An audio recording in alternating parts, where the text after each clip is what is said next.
Il défie la gravité depuis 10 ans, danseur, photographe, directeur artistique, entrepreneur. Ces images de corps suspendus entre ciel et terre ont fait le tour du monde et lui ont valu un surnom de Flying Man, l'homme volant. Il fête ses 10 ans de carrière avec le bien nommé Lévitation, un livre qui rassemble une décennie de photographies réalisées aux 4 coins du globe. Mathieu Forget est l'invité de ce nouveau numéro de À l'affiche. Bienvenue à tous et merci Mathieu Forget d'être avec nous sur le plateau de À l'affiche. Je le disais, dans ce livre, il y a des images prises à Paris, New York, Dubaï, Istanbul ou encore en Antarctique. Pourtant, elles semblent toutes raconter un peu la même chose, cette fascination pour les corps en suspension. Qu'est-ce que vous cherchez à capturer justement dans cet instant où le corps échappe un peu à la gravité ? J'aime dire que je trouve que la lévitation, elle suspend le réel. Donc, dans cette fraction de seconde, finalement, on a la capacité de raconter 1001 histoires, des histoires d'apaisement, des histoires de découverte, des histoires de recherche personnelle. Donc, je trouve que c'est un terrain de jeu qui est sans limite et qui me passionne depuis ces 10 dernières années. Oui, vous dites d'ailleurs que ce n'est pas juste la gravité et la lévitation est une discipline, presque une philosophie de vie. Alors, vos clichés ont fait le tour du monde, notamment grâce aux réseaux sociaux, où vous postez les coulisses de ces prises de vue en suspension. On va tout de suite regarder ce que ça donne. Ça tue, ça blesse, ça fait. Hey, hey,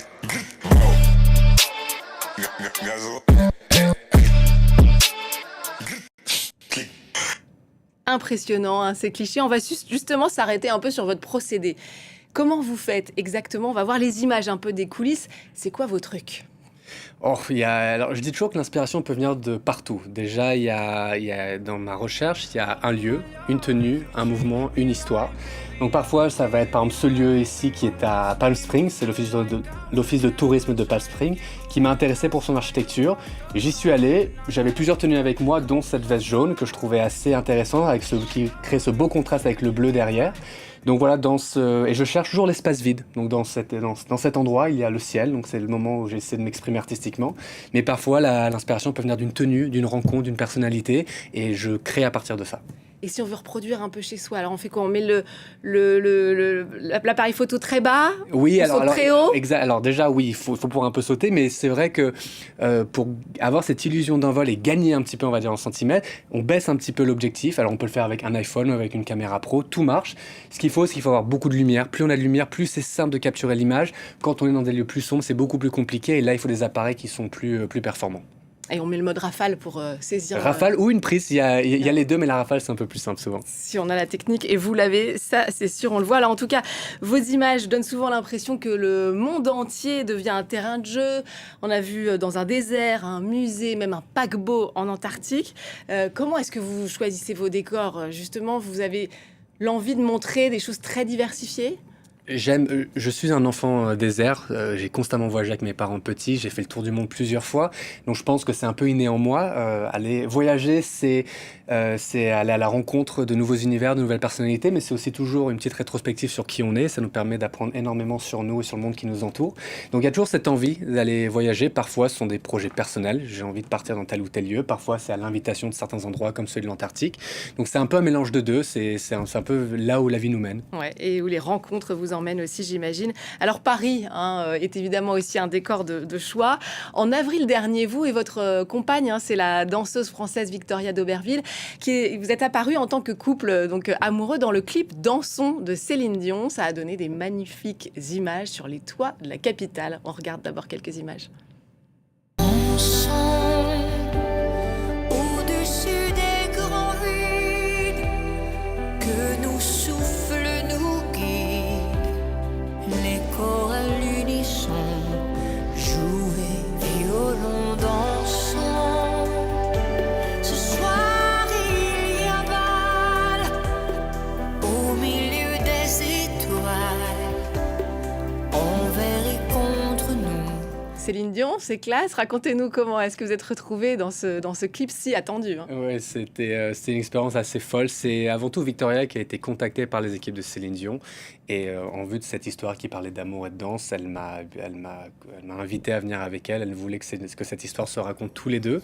Et petite équipe, on est monté sur les toits de Paris. On n'a pas eu la chance de la rencontrer, mais en tout cas, on est très fiers de pouvoir faire partie de ce projet et qui parle d'amour et de danse en général. Je pense que c'est un peu aussi le message qu'on essaye de partager à travers nos travaux respectifs. Vous allez à un de ces concerts ou pas? On croise les doigts, on adorerait danser sur scène avec elle, donc on ne sait pas si ça va se faire, mais en tout cas on a lancé quelques petites pistes, mais voilà, on verra. En tout cas on ira la voir, c'est sûr. Eh ben, on viendra vous suivre si c'est le cas, parce que ce sera un moment très attendu et poétique. Mathieu Forget, avant d'être photographe, vous rêviez d'une autre carrière. Vous avez grandi dans une famille de sportifs. Votre père, Guy Forget, a été numéro 4 mondial de tennis. On le sait, on le voit dans vos photos, vous êtes un athlète, un danseur autant qu'un photographe. Quelle place le sport occupe aujourd'hui encore justement dans votre démarche artistique ? Le sport a une grande partie, prend beaucoup de place dans ma vie. Déjà, c'est mon école de vie avant tout. Et puis, pour moi, les athlètes sont des sportifs de haut niveau. Les danseurs sont des athlètes de haut niveau. Donc, je m'entraîne un petit peu moins qu'avant, certes, parce qu'aujourd'hui, il y a aussi la photographie, il y a tout le business derrière, il y a la vidéo, il y a le montage. Mais en tout cas, je fais toujours très attention à mon corps et j'essaye de garder une certaine rigueur, en tout cas dans la pratique sportive et athlétique, et qui après que j'utilise à différents moments. Parfois sur des shoots, parfois c'est plus de la danse, parfois c'est un mélange de deux, donc vous ça faites varie. Jamais mal, là, on vous voit atterrir parfois, on se demande si... Non, alors encore une fois, 20 ans que je danse, 10 ans que je fais ce type de photographie, donc j'ai appris, j'ai mes techniques, j'ai mes astuces pour ne pas me blesser, et le but c'est aussi de tenir sur le temps, donc on fait attention. Puis le sport a été là à un moment, presque un tournant dans votre carrière. C'était en 2024, vous avez fait léviter les sportifs des Jeux Olympiques de Paris. Vous avez photographié plus de 40 athlètes en lévitation et donc créé ce pont inédit entre sport et culture. On se rafraîchit la mémoire en regardant ces clichés.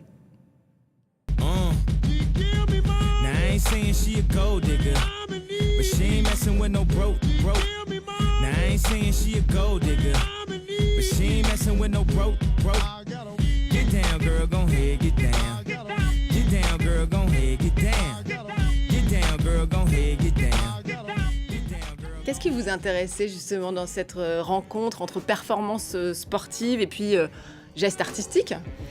Dans ce projet, ce qui m'a intéressé le plus, c'est que finalement, c'était un peu la boucle qui se boucle. Oui. Un ancien athlète qui ensuite est devenu artiste et ce que je voulais un peu raconter, c'est que pour moi, tous les athlètes sont des artistes de leur discipline et de leur mouvement. Parce qu'à travers les répétitions, les heures de répétition, ils arrivent à nous procurer des émotions à travers le résultat. Quand Léon Marchand a une médaille d'or ou n'importe quoi, ça nous fait vibrer. Et de la même manière, tous les artistes, danseurs, peintres, architectes, ont besoin de travailler des heures et d'avoir cette rigueur d'athlète de haut niveau pour réussir à raconter des histoires qui touchent un grand public. Donc c'était ce pont-là un peu entre le monde de l'art et du sport que je voulais raconter. Vous l'avez dit, Mathieu Forget, vous êtes aussi entrepreneur, influenceur. C'est vrai que votre travail est devenu viral grâce aux réseaux sociaux, avant même d'être exposé dans les musées et puis dans les livres. Aujourd'hui, vos photos cumulent des centaines de millions de vues. Est-ce que finalement, cette visibilité mondiale, ça a changé votre façon de créer ou pas du tout ? Je pense pas que ça a changé. Je pense que ça a animé de plus en plus, ça a donné parfois un nouveau souffle. Il m'arrive parfois aussi de le faire un peu plus pour les likes, un peu plus pour les réseaux sociaux. Et ça, c'est un peu le piège. Donc, en fait, c'est une machine qu'il faut bien contrôler. Mais en même temps, c'est un bonheur de savoir quand on fait un projet qu'il est apprécié par des gens. On a tout de suite le feedback aussi de notre public qui nous dit s'ils aiment pas, comment on peut le faire évoluer. J'essaie de garder cette transparence et ce côté très accessible avec mon public qui me permet aussi de parler au monde entier. Donc voilà, on continue de réfléchir à des manières de faire exister le travail. Alors une série de photos qui a cumulé des millions de vues, c'est celle justement en Antarctique. Vous êtes allé avec votre compagne, Victoria, on la voyait danser sur le renflement justement d'un paquebot par moins 10 degrés en Antarctique. Ça a vraiment suscité beaucoup de curiosité et certains ont même cru que c'était fait grâce à l'intelligence artificielle tellement ça semblait incroyable. On voit ces images.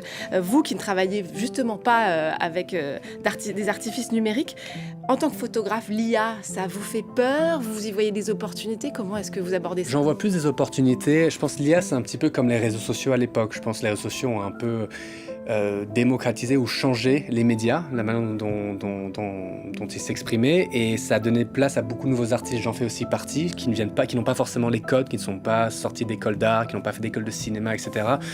Donc je pense qu'il y a, c'est quelque chose de nouveau, qui va ouvrir de nouvelles portes, qui va créer de nouvelles professions aussi. Je pense qu'il y a une manière d'utiliser, moi j'utilise un petit peu à travers mon travail, sur de la recherche, sur de la retouche, mais finalement je pense que l'IA, pour qu'elle soit belle, il y a toujours cette source humaine. Et finalement, c'est ce qui restera surtout dans les œuvres d'art, c'est ce côté humain et c'est l'erreur humaine qui crée des belles œuvres. Voilà, des moments suspendus, si je peux me permettre. On va terminer avec votre coup de cœur culturel. On demande souvent à nos invités. Là aussi, il est question d'illusion d'optique. C'est le travail de Leandro Ehrlich qui est à voir au Grand Palais. Parlez-nous un peu de cette exposition qui vous a plu. J'adore cette exposition parce qu'elle elle change un peu la perspective. Et à travers mon travail, c'est un peu aussi ce que j'essaye de faire. Elle questionne. À travers mes photos, les gens ne savent pas souvent si, voilà, est-ce que le travail est réel, est-ce que c'est faux, comment il l'a fait. Et dans cette exposition au Grand Palais, c'est tout à fait ça. Et on joue, c'est un peu le maître des illusions. Et il y a un côté très immersif. C'est aussi ce que j'ai voulu faire avec mon livre, à travers la réalité augmentée. On peut voir le making-of des photos derrière. C'est que j'aime ce côté immersif et ce côté qui questionne un petit peu. Donc, c'est une autre échelle. C'est beaucoup plus grand, beaucoup plus beau.